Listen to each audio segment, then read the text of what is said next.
Assalamualaikum warahmatullahi wabarakatuh. Suatu ketika ada seorang guru bertanya kepada muridnya,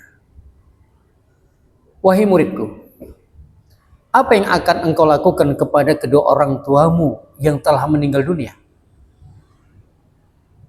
Maka sang murid mengatakan, "Wahai guru, aku akan mendoakan kedua orang tuaku. Allahumma ighfirli wali walidayya warhamhuma kama rabbayani shaghira." Ya Allah, ampuni dosa-dosaku dan ampuni kedua dosa orang tuaku, sebagaimana mereka, dan sayangi mereka sebagaimana mereka menyayangi aku semenjak aku kecil. Kemudian di luar dugaan sang guru mengatakan, "Wahai muridku, untuk kedua orang tuamu yang telah meninggal dunia, sebagai balas budi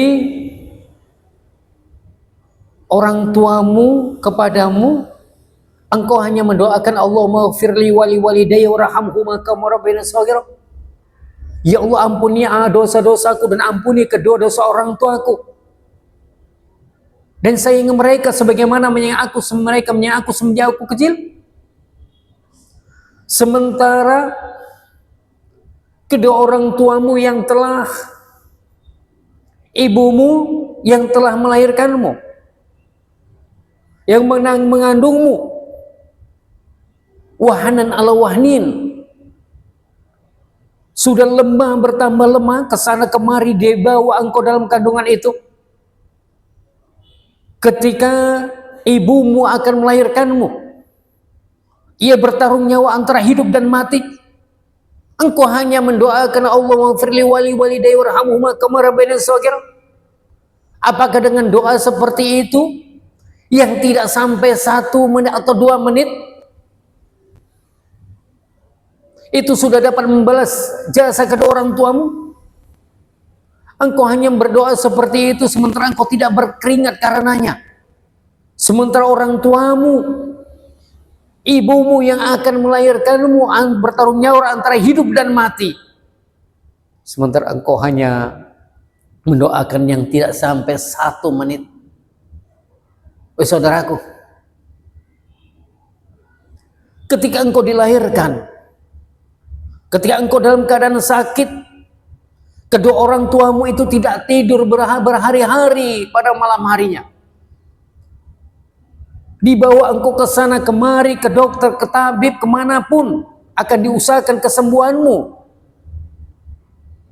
Sementara ketika engkau tidak sembuh juga, dihabiskan seluruh harta orang tuamu, dihabiskan tabungannya yang disimpan selama bertahun-tahun, dijual apapun yang mereka miliki ketika engkau tidak sembuh juga. Kemudian setelah engkau sembuh, mereka mendidikmu, menyekolahkanmu.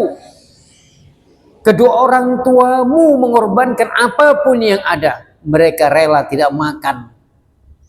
Mereka rela hanya makan 1 hari 1 kali demi menyekolahkanmu agar engkau menjadi anak yang sukses, pintar, dan berhasil di kemudian hari. Wahai saudaraku, seharusnya selain engkau mendoakan kedua orang tuamu, kata sang guru, hendaknya ketika engkau membaca Al-Quran, hadiahkan bacaan Al-Quran itu untuk kedua orang tuamu. Niatkan dalam hatimu.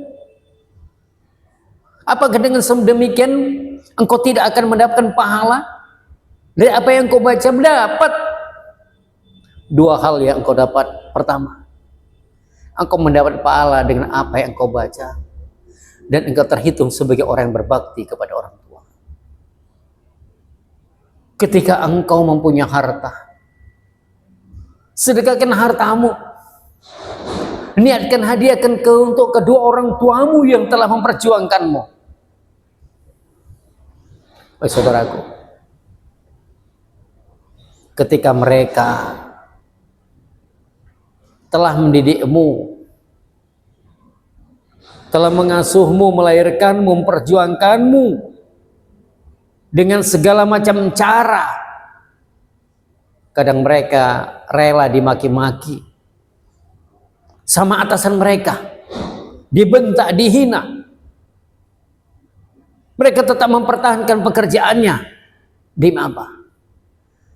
Agar kalian dapat bersekolah, agar kalian dapat makan dengan layak, agar kalian dapat memperoleh tempat tinggal yang sepantasnya. Perjuangan orang tua tidak pernah lelah. Doakan mereka, sayangi mereka, apalagi yang hari ini masih punya kedua orang tua. Jangan sia-siakan mereka, jangan sia-siakan hidup mereka. Saudaraku, ridho Allah fi ridhol walidaini. Ridho Allah itu terletak pada ridho kedua orang tua. Wa sukhtullahi fi sukhtil walidaini. Dan murka Allah itu terletak pada murka kedua orang tua. Assalamualaikum warahmatullahi wabarakatuh.